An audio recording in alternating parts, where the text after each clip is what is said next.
Friends finance पाठशाला चैनेले आपनादेर सबाइके आरो एकबार स्वागत जानाई। आपनादेर साथे रयेछि आमि प्रदीप्त। आसुन फाइनेंस शिखी आर सबाइके शेखानोर एकटा शपथ ग्रहण करी। बंधुरा आजके अनेक दिन पर आमि आपनादेर काछे एलाम। आजके सेटआपटाও नतुन। आमि এই বোর্ডের মাধ্যমে আমি আপনাদেরকে নতুন ভিডিওগুলো আমি এভাবে নিয়ে আসব। এতদিন আমরা একটা অন্যভাবে ভিডিওগুলো নিয়ে আসতাম, আপনাদের সঙ্গে ফেস টু ফেস বিভিন্ন টপিক নিয়ে আলোচনা করতাম। তো জানাবেন এই নতুন ব্যবস্থাটা আপনাদের কাছে কেমন লাগছে। তো চলুন আর দেরি না করে আজকের টপিকে সরাসরি ফিরে যাই। তো আমি একটা আমার ইউটিউব চ্যানেলে একটা কমিউনিটিতে পোস্ট করেছিলাম যে আপনারা শেয়ার মার্কেট নিয়ে কিছু কোনো ভিডিও আপনারা শুনতে চান কিনা। তো সেখানে অনেক আমি কমেন্টস পেয়েছি, রিপ্লাই পেয়েছি। তো তাই আমি চেষ্টা করছি এই টপিকটা নিয়েও কিছু আলোচনা করার। তো সেই জন্যে আজকে টপিকটা নিয়ে এসেছি, যে টপিকটার নাম হলো best demat account features for beginners. তো শেয়ার মার্কেটে আমরা যদি প্রবেশ করি আমাদের অবশ্যই একটা ডিম্যাট অ্যাকাউন্ট লাগবে। তো আজকে জেনে নেব ডিম্যাট অ্যাকাউন্ট যদি আমরা চুজ করি তো তার কি কি ফিচার্স আমাদের দেখা উচিত, এই সব নিয়েই আমি আলোচনা করব। এখানে 6টা পয়েন্ট আমি লিখে নিয়েছি। 6টা পয়েন্ট নিয়ে আপনাদের সাথে এক একটা পয়েন্ট নিয়ে বিস্তারিতভাবে আলোচনা করছি। তো বন্ধুরা, এই ডিম্যাট অ্যাকাউন্ট নিয়ে যদি আপনাদের আরো কিছু জানার থাকে তাহলে অবশ্যই কমেন্ট বক্সে রিপ্লাই করে জানান যে আপনারা এই ডিম্যাট অ্যাকাউন্ট নিয়ে আলাদা করে ভিডিও চান, তাহলে আমি পরবর্তীকালে আরো একটা ভিডিও নিয়ে আসবো। তো চলুন আজকের এই টপিকটা নিয়ে আলোচনা করি। তো প্রথম যে পয়েন্টটা সেটা হলো একটা ডিম্যাট অ্যাকাউন্ট আপনি যদি খুলতে চান আপনার শেয়ার মার্কেটের জন্য, তাহলে যে ফার্স্ট পয়েন্টটা আমাদের মাথায় রাখতে হবে সেটা হলো অ্যাকাউন্ট ওপেনিং চার্জেস। এই অ্যাকাউন্ট ওপেনিং চার্জেস মানে হচ্ছে আপনি যখন একটা ডিম্যাট অ্যাকাউন্ট যখন আপনি খুলছেন কোনো ব্রোকারের আন্ডারে, তার কাছ থেকে একটা অ্যাকাউন্ট নিতে হয়, তাকে সেখানে একটা রেজিস্ট্রেশন করতে হয় তাদের কাছে। তো সেই জন্য তারা কিন্তু একটা অ্যাকাউন্ট ওপেনিং চার্জ মানে অ্যাকাউন্টটা খোলার সময় একটা চার্জ তারা নিয়ে থাকে। সেই চার্জটা আপনারা সবসময় দেখবেন সেটা যেন লো হয় অথবা জিরো হয়। জিরো হলে তো খুবই ভালো, আর লো কস্ট হলে খুব ভালো, কারণ তাহলে আপনাদের কিছুটা সেভিংস হবে একটা অ্যাকাউন্ট ওপেনিং এর ক্ষেত্রে। কারণ অ্যাকাউন্ট ওপেনিং এর ক্ষেত্রে অনেকেই অনেক চার্জ করে থাকে, অনেক বেশি চার্জ করে থাকে। তো আপনারা দেখে নেবেন, একটু ভেরিফাই করে নেবেন যে যতগুলো আমাদের ইন্ডিয়াতে যে সমস্ত ব্রোকার্স গুলো অ্যাভেলেবেল আছে তাদের মধ্যে কারা অবশ্যই মার্কেটে তাদের একটা রেপুটেশন আছে এবং তাদের অ্যাকাউন্ট ওপেনিং চার্জেসটা যেন কম হয়, এরকম একটা ট্যালি করিয়ে নিতে হবে। তো এই নিয়েও যদি আপনারা ভিডিও চান যে আমাদের এখানে কতগুলো ব্রোকার্স রয়েছে ইন্ডিয়াতে, সেই নিয়ে একটা ভিডিও চান, তাও আমরা পরবর্তীকালে নিয়ে আসবো, কিন্তু তার জন্য অবশ্যই কমেন্টস করতে হবে। সেকেন্ড পয়েন্টটা হলো এএমসি চার্জেস। এএমসি মানে হচ্ছে অ্যানুয়াল মেইনটেনেন্স কস্ট বা চার্জ। তো এই অ্যানুয়াল মেইনটেনেন্স মানে অবশ্যই বুঝতে পারছেন যে অ্যানুয়াল কথাটার মানেটা কি, অ্যানুয়াল, ঠিক আছে। অ্যানুয়াল মানে হচ্ছে একটা বার্ষিক, ঠিক আছে। মানে একটা এই যখন আপনি ব্রোকারের কাছ থেকে একটা যখন আপনি অ্যাকাউন্ট ওপেন করছেন, ডিম্যাট অ্যাকাউন্ট ওপেন করছেন, সেই প্রত্যেকটা ডিম্যাট অ্যাকাউন্ট যে ব্রোকারের আন্ডারে আপনি খুলবেন তারা কিন্তু একটা আপনার কাছ থেকে অ্যানুয়াল মেইনটেনেন্স চার্জ নেবে। কোনো কোনো কোম্পানি নাও নিতে পারে, সেটা দেখতে হবে। তো যদি নিতে নেয় আর কি অ্যাকাউন্ট মেইনটেনেন্স চার্জেসটা, তাহলে অবশ্যই আপনাকে দেখতে হবে যে সেই অ্যাকাউন্ট মেইনটেনেন্স চার্জ যেটা আপনাকে সারা বছরে একবার পেমেন্ট করতে হয় সেটা যেন অবশ্যই খুবই কম হয়, লো লেখা সেই জন্য। তো এই এএমসি চার্জটা আপনাকে অবশ্যই দেখে নিতে হবে। থার্ড পয়েন্টটা নিয়ে আলোচনা করছি। থার্ড পয়েন্টটা হলো মোবাইল অ্যাপ, মোবাইল অ্যাপ্লিকেশন। এটা যেন অবশ্যই একটা সিম্পল হয়, ঠিক আছে। সিম্পল মোবাইল অ্যাপ্লিকেশন যেন হয়, তাহলে কি হবে, দেখুন আমরা অনেকেই একটু টেকনোলজি অ্যাডভান্স নই, তো অবশ্যই আমাদেরকে একটু দেখতে হবে যে কোন ব্রোকারের ডিম্যাট অ্যাকাউন্টের যে প্ল্যাটফর্মটা তারা প্রোভাইড করে, তাদের সেই অ্যাকাউন্টের সেই প্ল্যাটফর্মটা যেন খুব সিম্পল হয়, যেন একটা ইজি টু হ্যান্ডেল। মানে আপনারা যেন আপনারা যখন এই অ্যাপ্লিকেশনটা ব্যবহার করবেন আপনাদের কাছে খুব যেন ফ্রেন্ডলি মনে হয়, যেন সহজেই বুঝতে পারেন, এটাও কিন্তু মাথায় রাখা দরকার। সেই জন্য মোবাইল অ্যাপ্লিকেশনটা অবশ্যই একটা সিম্পল টাইপ হওয়া উচিত। ফোর্থ পয়েন্টটা হলো কাস্টমার সাপোর্ট। এই কাস্টমার সাপোর্টটা যে আজকের দিনে কি জরুরি সেটা আমরা সবাই বুঝি, কারণ আজকে যে সমস্ত সার্ভিসেস গুলো অনলাইনে আমরা পেয়ে থাকি সেখানে কাস্টমার সার্ভিসটা কিন্তু একটা খুব ইম্পর্টেন্ট জিনিস। কারণ আপনারা ধরুন অনলাইনে কোনো টাকা কোথাও ট্রান্সফার করলেন, কোথাও পেমেন্ট করলেন, সেখানে যদি কোনো কারণে সেই টাকাটা যদি আটকে যায়, রিফান্ড না হয়, তো রিফান্ড যাতে তাড়াতাড়ি হয় বা কেন হলো না, এই সমস্ত কারণগুলো যদি আপনার জানা থাকে তাহলে কোথা থেকে জানবেন, কার কাছে জানবেন?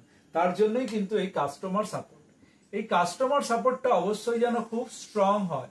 অনেক কোম্পানি কি বলুন তো, আপনাকে লো মেনটেন্যান্স কস্ট নিতে পারে বা জিরো করে দিল, অ্যাকাউন্ট মেনটেন্যান্স কস্ট জিরো করে দিল, কিন্তু দেখা যাবে তাদের কাস্টমার সাপোর্টটা কিন্তু খুব খারাপ। কারণ তারা যেহেতু এগুলো ফ্রিতে প্রোভাইড করে, তো তাদের একটা টেন্ডেন্সি থাকে যে এই কাস্টমার সার্ভিসটাকে খুব ভালো না দেওয়ার। তাই অবশ্যই আপনারা এটাও মাথায় রাখবেন যে আমরা যখন মেনটেন্যান্স কস্ট নিচ্ছি, লো চার্জেস নিচ্ছি, কিছুটা চার্জেস পেমেন্ট করা কিন্তু ভালো একদিক থেকে। একদম যদি জিরো হয়ে যায় না, তাদের কিন্তু একটা মানে টেন্ডেন্সি থাকে তারা এই কাস্টমার সার্ভিসটাকে কিন্তু ভালো দেয় না। তো কাস্টমার সাপোর্টটা যেন অবশ্যই ভালো হয়। যখনই আপনি ধরুন কোনো প্রবলেমে পড়লেন, তখনই যেন আপনি কল করার সাথে সাথেই আপনাকে অন্য দিক থেকে যেন আপনাকে হেল্প করা হয়। তো সেইটাই হচ্ছে আপনাকে দেখতে হবে, সেই সাপোর্টটা যেন বা সার্ভিসটা যেন খুব ভালো হয়, তো সেটা যেন স্ট্রং হয়, আমরা এটা দেখে নেব। ফিফথ পয়েন্টটা হচ্ছে এডুকেশনাল টুলস। দেখুন, বিভিন্ন ব্রোকার আছে আপনাকে ডিম্যাট অ্যাকাউন্ট তো খুলে দেবে, কিন্তু ডিম্যাট অ্যাকাউন্টটা খোলার সাথে সাথে দেখবেন অনেক ভালো রেপুটেড যারা ব্রোকার্স রয়েছে তারা কিন্তু আপনাকে সাথে সাথে আপনাকে কিন্তু শেখাবে যে শেয়ার মার্কেটে আপনি কি জানা দরকার, আপনার কখন আপনার ইনভেস্টমেন্ট করা উচিত, কখন করা উচিত নয়, এই যে এডুকেশন গুলো কিন্তু তারা প্রোভাইড করতে থাকে। তো এই যে সমস্ত সার্ভিস গুলো কারা প্রোভাইড করে, যে প্রোভাইড করে ভাববেন তার কিন্তু একটা ভালো উদ্দেশ্য রয়েছে আপনাকে কিন্তু সামনের দিকে এগিয়ে নিয়ে চলার। তাই অবশ্যই আপনারা দেখবেন যে ওই ডিম্যাট অ্যাকাউন্ট যে ব্রোকারটা যার কাছ থেকে নিচ্ছেন তারা যেন একটা ভালো এডুকেশনাল টুল ফ্রিতে প্রোভাইড করেন। ফ্রিতেও প্রোভাইড করতে পারে তো আর অল্প কিছু চার্জেস হলেও ঠিক আছে। ম্যাক্সিমাম ক্ষেত্রে দেখা যায় ফ্রি। আমাদের এখন অনেক ডিসকাউন্ট ব্রোকার বেরিয়ে গেছে, আছে আমাদের ইন্ডিয়াতে। তারা অনেকেই কিন্তু ভালো এডুকেশনাল টুলস কিন্তু ওই মোবাইল অ্যাপ্লিকেশনের মধ্যে তারা কিন্তু দিয়ে থাকে, তো সেইগুলো আপনাকে দেখে নিতে হবে। লাস্ট পয়েন্ট, সিক্স পয়েন্টটা আমরা নিয়ে আলোচনা করব। সেটা লেখা আছে এখানে, easy integration with bank account. মানে হচ্ছে আপনার যে ডিম্যাট অ্যাকাউন্টটা খোলা হচ্ছে তার সাথে অবশ্যই কিন্তু আপনার ব্যাংক অ্যাকাউন্টটার একটা লিঙ্ক থাকবে, কারণ আপনাকে তো টাকাটাকে ট্রান্সফার করাতে হবে সেই ডিম্যাট অ্যাকাউন্টটার সাথে। তো দেখতে হবে যে আপনার যে ব্যাংক অ্যাকাউন্টটা রয়েছে সেই ব্যাংক অ্যাকাউন্টটা যেন খুব সহজেই সেই ডিম্যাট অ্যাকাউন্টের সাথে লিঙ্কড হয়ে যায়। তো এটাও আপনাকে দেখে নিতে হবে যেন আপনাকে খুব বেশি যেন আপনাকে কোনো মানে খাটতে না হয় এই সমস্ত লিঙ্ক করার জন্য। তো আমরা মূলত এই 6টা পয়েন্ট, মেন যে পয়েন্টগুলো আছে, যেগুলো অবশ্যই আপনার একটা ভালো ডিম্যাট অ্যাকাউন্ট খোলার জন্য অবশ্যই যে বিগিনার হিসেবে শেয়ার মার্কেটে আসছে তার কিন্তু অবশ্যই এই 6টা পয়েন্ট কিন্তু দেখে নেওয়া উচিত। 6টা পয়েন্ট কি কি আমি আরো একবার বলে নিচ্ছি। প্রথম পয়েন্টটা হচ্ছে অ্যাকাউন্ট ওপেনিং চার্জেস, যেটা অবশ্যই লো হওয়া জরুরি। সেকেন্ড পয়েন্টটা ছিল অ্যানুয়াল মেনটেন্যান্স কস্ট, যেটা বছরে একবার দিতে হয়, সেটাও যেন লো থাকে। 3 নম্বর পয়েন্ট ছিল মোবাইল অ্যাপ্লিকেশন, যেটা আপনি ইউজ করবেন, যে ব্রোকারের থেকে আপনি ডিম্যাট অ্যাকাউন্ট নিচ্ছেন তার যে মোবাইল অ্যাপ্লিকেশনটা সেটা যেন খুব সিম্পল হয়, যেন ইজি টু ইউজ হয়, খুব সাধারণভাবে আপনি বুঝতে পারেন, খুব সহজেই বুঝতে পারেন। 4 নম্বর পয়েন্টটা হচ্ছে কাস্টমার সাপোর্ট, যেটা কিন্তু খুব স্ট্রং হওয়া জরুরি, যেন আপনি কল করার সাথে সাথেই উল্টো দিক থেকে আপনাকে কিন্তু সাপোর্ট দেওয়ার জন্য তারা সবসময় রেডি থাকে। 5 নম্বরটা হচ্ছে এডুকেশনাল টুলস, যেটা দেখে নিতে হবে যে যারা যে ব্রোকাররা যে সার্ভিসটা দিচ্ছেন ডিম্যাট অ্যাকাউন্টের জন্য তারা যেন সাথে সাথে আপনাকে শিক্ষিতও করে তোলেন যে কিভাবে আপনি শেয়ার মার্কেটে ইনভেস্ট করবেন, সেটাও যেন আপনাকে শিখিয়ে নেয়। লাস্ট পয়েন্ট, 6 নম্বর পয়েন্টটা ছিল easy integration with bank account. অবশ্যই যেন আপনি ডিম্যাট অ্যাকাউন্টের সাথে যাতে খুব সহজেই আপনার ব্যাংক অ্যাকাউন্টটা লিংক করতে পারেন, এটা কিন্তু অবশ্যই আপনাকে দেখে নিতে হবে। এই 6টা পয়েন্ট যদি আপনি দেখে নেন তাহলে কিন্তু আপনি খুব ভালো একটা ব্রোকার আপনি কিন্তু নিজেই সিলেক্ট করে নিতে পারেন। তো বন্ধুরা, আশা করি আজকের এই ভিডিও থেকে আপনারা জানতে পারলেন যে একটা বিগিনার হিসেবে শুরু আপনি কিভাবে করবেন একটা শেয়ার মার্কেটে যখন আপনি অ্যাকাউন্ট খুলতে যাবেন, যে ডিম্যাট অ্যাকাউন্টটা জরুরি, সেটা খুলতে গিয়ে কোন কোন পয়েন্টসগুলো আপনাকে দেখে নিতে হবে, সেটাই ছিল আজকের এই ভিডিওর মূল বিষয়। তো ভিডিওটা কেমন লাগলো অবশ্যই কমেন্ট বক্সে কিন্তু জানাবেন, আর যদি খুব ভালো লেগে থাকে অবশ্যই আপনার বন্ধুকে জানাবেন, তাকেও উৎসাহিত করবেন যে তারাও যাতে শেয়ার মার্কেটে এইভাবে আগামী দিনে আসে। আর অবশ্যই সবার মধ্যে শেয়ার করে নেবেন, ভিডিওটাকে প্রচুর পরিমাণে লাইক করবেন, তাহলে অনেকের কাছে এই ভিডিওটা পৌঁছে যাবে খুব সহজেই। আর বন্ধুরা, আপনি যদি আজকে নতুন ভিডিও দেখছেন তাহলে অবশ্যই চ্যানেলটাকে সাবস্ক্রাইব করে নেবেন। আর ভিডিওতে একটা লিংক দেওয়া আছে, সেটা হচ্ছে এই ইউটিউব চ্যানেলের একটা আমাদের টেলিগ্রাম লিংক রয়েছে, যেখানে আমরা বিভিন্ন আপডেট খুব তাড়াতাড়ি শেয়ার করে থাকি। সেখানেও আপনি জয়েন হয়ে যেতে পারেন, তাহলে প্রাইভেট কিছু আপনি রিপ্লাই খুব তাড়াতাড়ি পেয়ে যাবেন।